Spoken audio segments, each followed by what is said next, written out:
Okay, so to continue, I completely agree with what you're saying. Do you think that the standard of production is better compared to your short horror film? A little bit. Um, like I knew what I was doing more than music video, and I kind of already planned out a little bit on what to do within like transitions and effects and stuff. Yeah. So I kind of was just got right on with it. More for a short horror film, I kind of had to like stop for like a minute, kind of think what I needed to do, like transition wise, and kind of sort it out there. Yeah. So definitely because you had more detail in your planning, it then meant that when you moved into production, it was an easier process because you had a clear idea of what you were trying to achieve, and you edited really quickly. And I think that obviously is a sign that is because you just knew what you was doing, which is good. Now, for me, this project has been challenging for you in terms of obviously you've been absent for a bit, and I'm sure you'll agree, constantly playing catch up. Yeah. Okay. Now, I strongly believe that if you were here doing the work to deadline, okay, I know this is a perfect world because we've got other things going on, but if you did everything to deadline, you was in class, we would be sitting here and I would be comfortably giving you feedback which met high standard criteria across the board. Okay, I strongly believe that you have the ability to do that. Okay, because as I look through your website, there are lots and lots of moments where I'm reading and it's definitely meeting high standard. Okay, your journals and your evaluative writing is very, very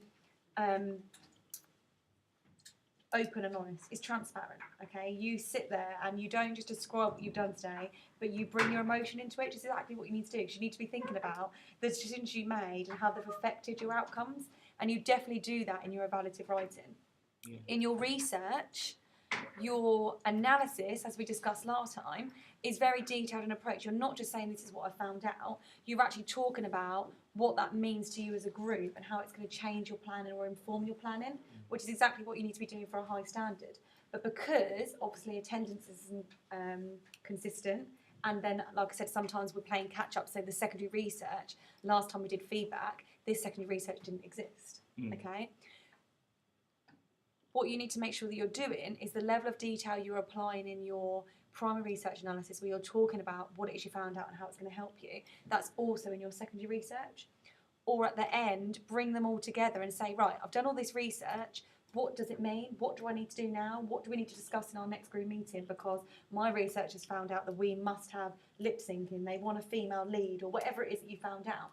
That's where you discuss that in your evaluation and make sure that in your planning, it's then evident. Does that make sense? Yeah?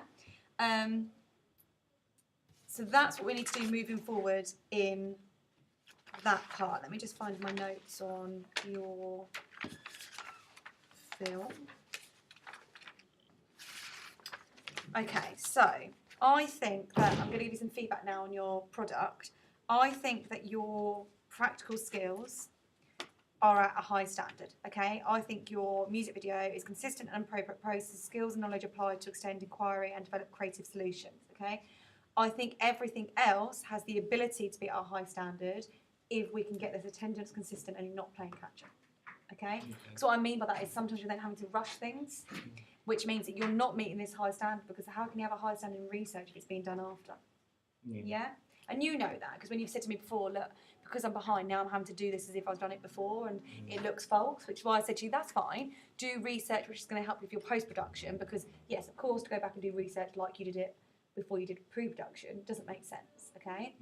But I think that if this was done at the same time your questionnaire and focus group was done, we'd be sitting here now and everything would be at a high standard, and I really believe that. And that is your challenge, okay? That is where I want you to be in January when we're sitting down here again. Okay. All right?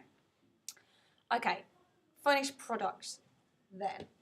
I think your music video met your initial intentions, okay? As opposed to your short horror film, which I think in parts went a bit all over the place. Yeah, the narrative was quite hard to interpret, and also some of the shots were amateur, weren't they? Yeah, remember when we laughed about the knees, the talking knees, and Zara's voice and so on, okay? Yeah. This time I think it was a lot more professional and showed a real progression in terms of your technical skills, so well done.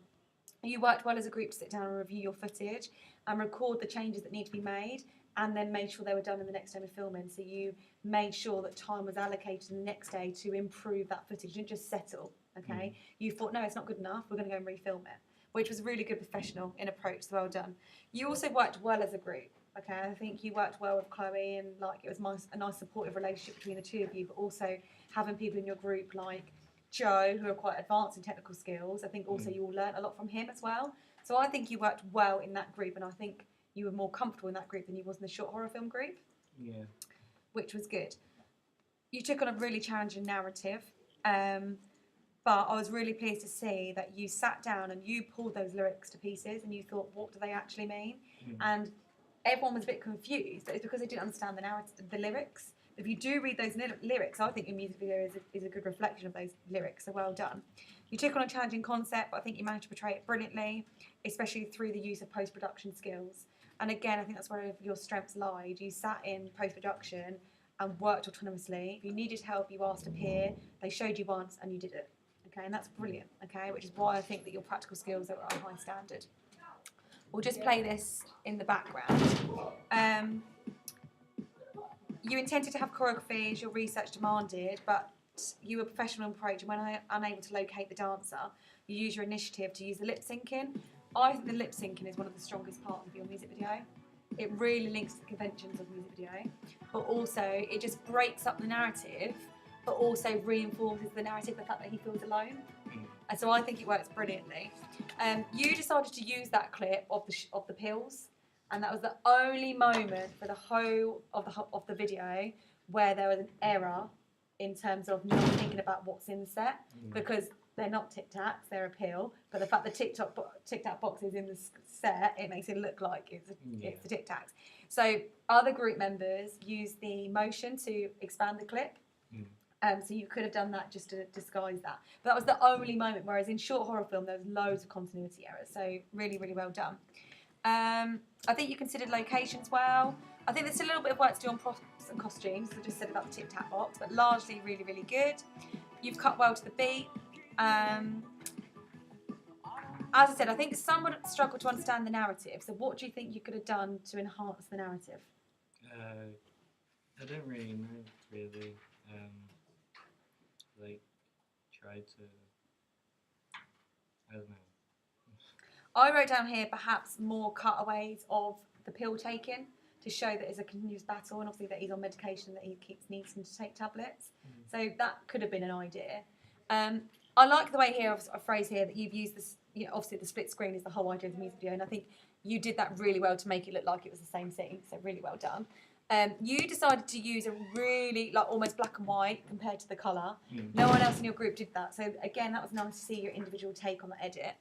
The only thing I'd say is that on occasions, it kind of makes it look like it's past and present, which isn't the narrative. The narrative is that he's battling between the two minds and the anxiety. So I think each audience member may have their own individual take on that. But the fact that as the music video progresses, you've used the split screen that moves backwards and forwards reinforces the idea that it's meant to be his mindset. I just am worried that perhaps some audience members wouldn't quite get that.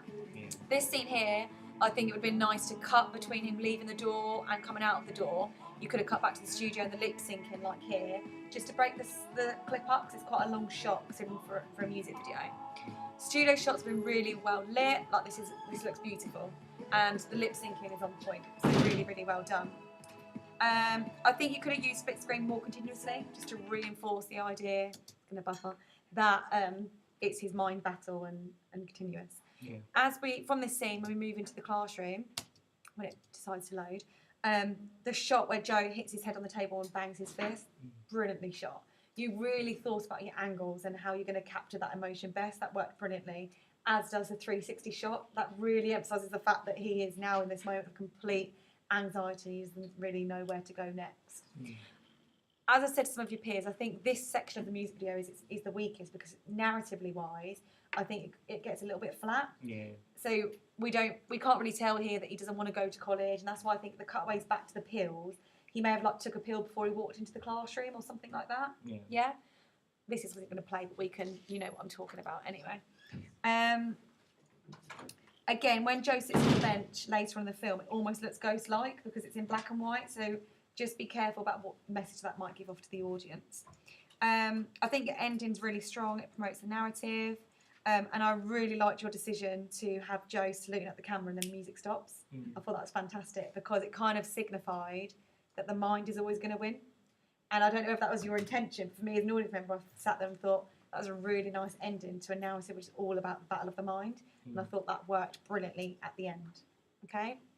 So really well done. Okay? So I think practical skills are definitely at a high standard. I think research, planning, evaluation can be at a high standard once we make sure that our production diaries are as honest and transparent as our overall evaluations, okay? And that your research is done timely and the evaluations really identify what it is you found out, how it's going to help you in planning. Okay. All right? Are you pleased? Yeah. You should be really pleased, okay? What we need to do now is make sure that we focus on professional practice. So when we come back in January, we're not chasing our tail. Yeah. All right?